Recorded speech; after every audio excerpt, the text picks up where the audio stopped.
You can see all those leaders and residents there joining in the prayer.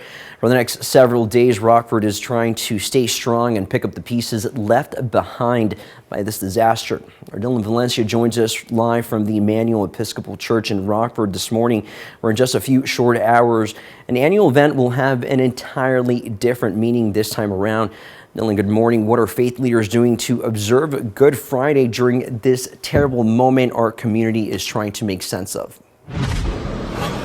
Manuel, I think we've seen kind of this entire week just how strong our community is when we come together, and especially when we come together in faith. Today is Good Friday, and it's just a few days before Easter weekend that this tragic incident, these past two incidents, unfolded. But that is exactly why, Manny, you just mentioned they are having their annual event, and this year it's looking a little different. They're having their 35th annual Good Friday Walk for Justice. It's starting today at 9 a.m. at Emmanuel Episcopal Church, and what they do is they walk throughout the city to 14 different locations throughout Rockford where prayers are going to be offered on a variety of topics. Now, the Walk for Justice will begin with prayers and a moment of silence for the victims in Wednesday's violent attacks. Now, the whole entire walk lasts a little more than an hour, and people from a variety of faith traditions will come together and recognize Good Friday today.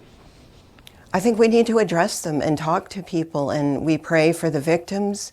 We have quite unfortunately, a long prayer list, but we remember the victims, and we don't minimize someone else's pain. If someone says, I'm in pain, we listen and we find them some help. So that's the other piece of it, to not just acknowledge it and walk away, but to acknowledge it and say, how can I help you? I think seeing everyone that showed up for the vigil yesterday really shows that we are here to really support each other and help each other out during this difficult time. We want to pull up that information on your screen one more time. The walk starts today at 9 a.m. and it goes for a little more than an hour. And then again, tomorrow there will be a second vigil taking place at the intersection of Engelstead Road and Charles Street. That one starts at 6:30 p.m. Definitely a time to come and pay your respects for the victims and remember them for the lives that they lived and what they brought us in their time here. For now in Rockford, I'm Dylan Valencia with 13 WREX.